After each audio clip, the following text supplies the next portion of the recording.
अस्सलाम वालेकुम दोस्तों, कैसे हैं आप सब। मैं ज़बीना फ़याज़ एक बार फिर आपके साथ। तो मैं शुरू कर रही हूँ पैमाने इश्क पार्ट 7। वो लड़की कितनी अजियत में थी, लेकिन कोई अपना उसके पास नहीं था। वो नमीली आँखों से उसकी संग दिल हवेली से निकल गया था। गाड़ी में बैठा तो शाहान साकित हुआ। उसकी आंखें सुर्ख और नमी लिए हुए थी। शाहान, घर चलो। लेकिन सर, आपने तो हॉस्पिटल जाना था। नहीं, घर चलो। वो संजीदगी से कहता हुआ बाहर के मनाजिर को देखने लगा। वो अपने कमरे की एक एक चीज़ तोड़ चुका था। जब उसके सामने ऑफिस का वो मनाजिर आता, वो उसके सामने थी और उसने क्या किया? सबके सामने उसकी इंसल्ट कर दी। वो हाथों तक को ज़ख्मी कर चुका था। सारी रात उसने कारपेट पर बैठे गुजार दी थी। रात के 3 बज रहे थे जब वो उठा और शावर लेता हुआ बाहर आया। कीज़ पकड़ता वो बाहर पार्किंग में चला गया। गाड़ी को फुल स्पीड में छोड़े वो अस्पताल आधे घंटे में ही पहुंच चुका था। वो डोर खोलता हुआ रूम में आया, जहां वो सामने दीवार की तरफ देख रही थी, जहां एक लड़की और उसके बाबा की तस्वीर थी। ये पेंटिंग थी, लेकिन वो उसकी हसरत ज़दा नज़रों को समझ सकता था। लेकिन अब वो उसकी तरफ मुतवज्जा हो चुकी थी। वो उसे उसकी महक से पहचान चुकी थी। वो धीमे कदमों से चलता हुआ उसके करीब आया। मनान एंड हरम कहाँ हैं? उसने पूछा। मैंने उन्हें भेज दिया है, इशारे से उसने बताया। उसने सर हिलाया, फिर उसके बेड के नज़दीक कुर्सी घसीट कर बैठा। पैमान, आप मुझे बता सकती हैं जहर किसने दिया था आपको, या फिर कोई हिंट वगैरह जिससे मुलजिम का पता लगा सके? उसने उसके सर्द हाथ को हाथों में लेते हुए धीमे से पूछा। उसने जवाबन बेबसी से सर हिलाया। आप जल्द ठीक हो जाएंगी, डोंट वरी। क्या आपको कुछ चाहिए? उसने पूछा। वो जवाबन उसे देखती रही, आंखों में आंसू तीर रहे थे। पैमान, क्या आपने वॉशरूम जाना है? उसने यकीन से पूछा। उसने सर हिलाया। तो इसमें हिचकिचाने की क्या बात है, उठे। पैमान नहीं उठी। इसका मतलब वो उसके साथ नहीं जाना चाहती थी।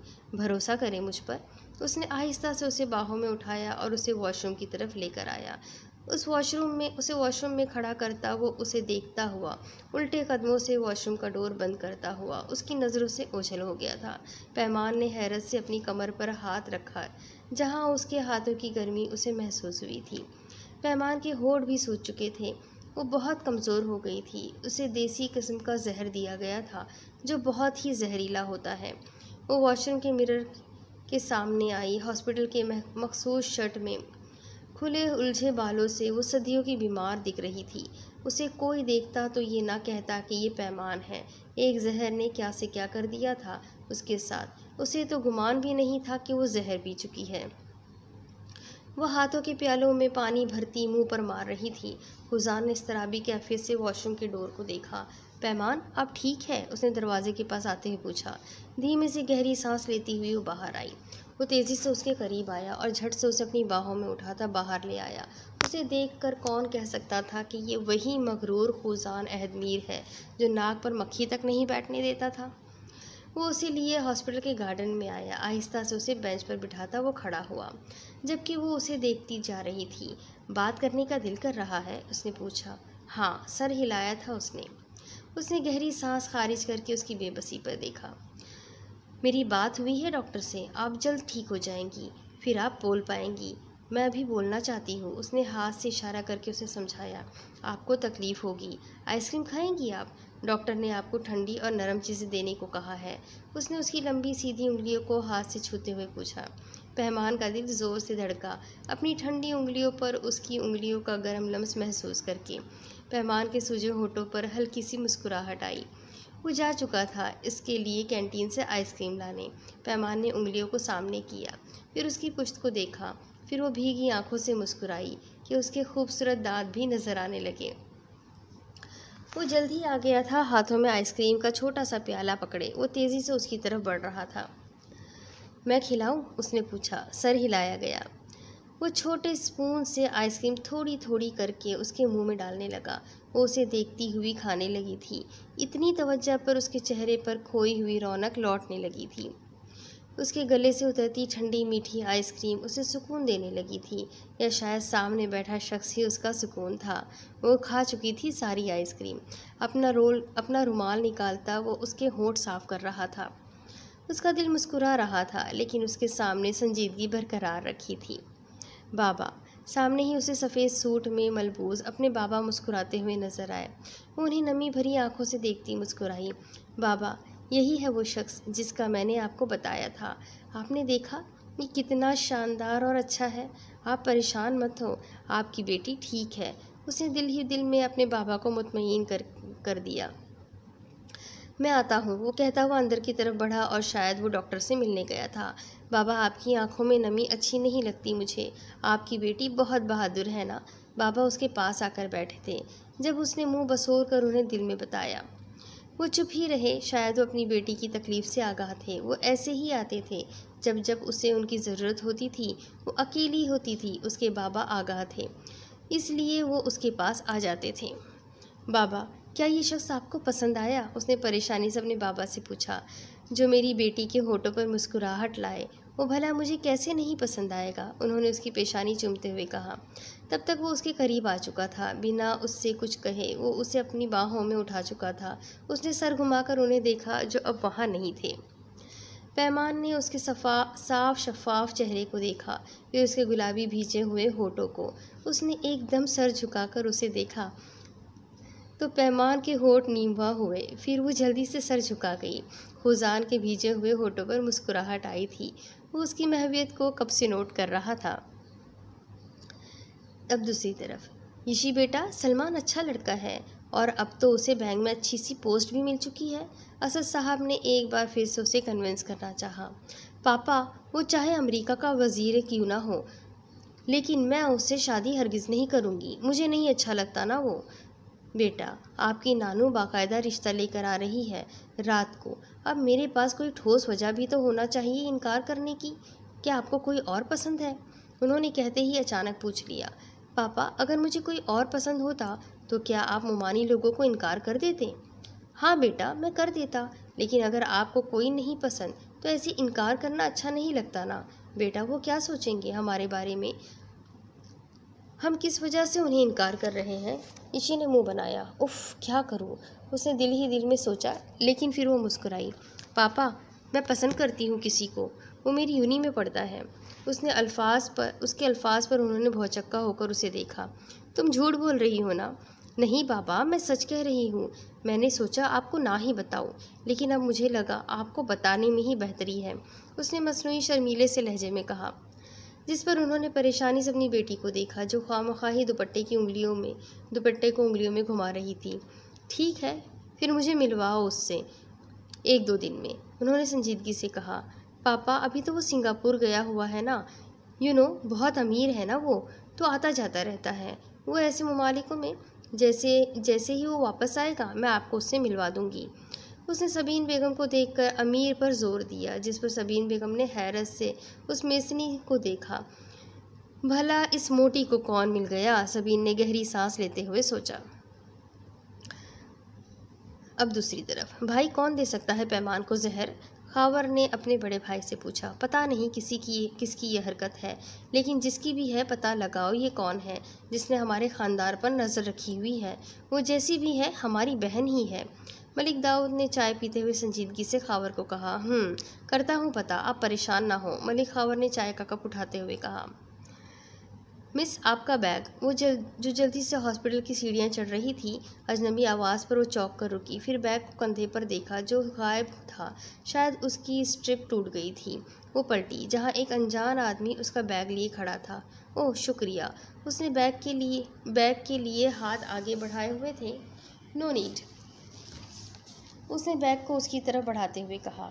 शुक्रिया, वो मुस्कुराकर कहती हुई बैग लिए पलट गई। वो कॉलेज जाते हुए फूफू से मिलने आई थी, हरम खावर मलिक। वो उसके बैग पर लिखा हुआ नेम पढ़ चुका था। वो बड़बड़ाता हुआ पलटा। उसे खुजान मीर ने हॉस्पिटल रुकने को कहा था जब तक वो नहीं आ जाता। वो मुंह बनाए बैठी थी। जब उसे सामने से आते देखकर वो चौंकी, फिर मुस्कुराई। मिल गया बकरा, वो कहती हुई जल्दी से बाल संवारती हुई उसके सामने आई। वो जो च्युइंगम का बबल फोड़ते हुए अपने ध्यान में चल रहा था, उसके सामने आने पर बुरा सा मुँह बनाया। आ गई चुड़ैल सामने। वो मुँह ही मुँह में बड़बड़ाया। तुम कैसे हो और कल क्यों नहीं आए थे यूनी में? उसने दुनिया जहाँ का खुलूस अपने अंदर समोते हुए उससे पूछा। ओ मिस, खैरियत या फिर कोई काम है? उसने आईब्रो उचकाकर तनक पूछा। देखो, मैं तुमसे सॉरी बोलती हूँ। मेरी मम्मा कहती थी किसी के लिए अपने दिल में बुग़्ज़ नहीं रखते। उसने मीठी सी मुस्कान से कहा। तो ये अम्मी का पढ़ाया हुआ सबक अब क्यों याद आया है, पहले क्यों नहीं आया था? महीज ने संजीदगी से पूछा। हाँ, मेरी याददाश्त ज़रा कमज़ोर है तो कल ही याद आया था, उसने मासूमियत से कहा। नौटंकी छोड़ो और काम की बात करो मोटी, उसने बेजार सा मुँह बनाकर पूछा। मोटी होगी तेरी बीवी, तेरी माँ, तेरी बहन, दिल ही दिल में गुस्से से कहा गया, लेकिन होठों पर मुस्कुराहट रखी कायम रही। अरे पागल हो, मुझे भला कौन सा काम होगा तुमसे? मैं तो साफ दिल की मलिका हूँ, जो दिल में वही ज़बान पर। मुझे लगा तुमसे अपनी गलतियों की माफ़ी मांगनी चाहिए तो मांग ली, उसने जल्दी जल्दी कहा। वो उसे घूरता हुआ आगे बढ़ गया। बेड़ा गर्क हो तेरा, जिनकी शक्ल वाले, इतनी खुशामद तो मैंने ज़िंदगी में कभी खुद की भी नहीं की। वो उसकी पुश्त को कोसती हुई क्लासरूम की तरफ बढ़ गई। पैमान के भाई आए थे उससे हॉस्पिटल में मिलने। उसके लिए ये भी बहुत था। मनान तो उसके पास ही रुकता था, रात को और दिन को वो यूं ही चला जाता था। हरम भी आती जाती ही रहती थी। पैमान को 5 दिन हो चुके थे हॉस्पिटल में। गला ख़राब होने की वजह से वो बहुत कम बोल पाती थी। पैमान का मुरझाया चेहरा एकदम रोशन हुआ था खिड़की से नज़र आते वजूद को देखकर। वो अब अंदर आ चुका था, साथ इंस्पेक्टर भी था। उसने जल्दी से चादर सर पर ली। बीबी जी, आप उस दिन का अपना सारा शेड्यूल बता सकती है कि आपने उस दिन क्या खाया, क्या पिया और कहाँ कहाँ से खाया पिया? इंस्पेक्टर ने रजिस्टर खोलते हुए पूछा।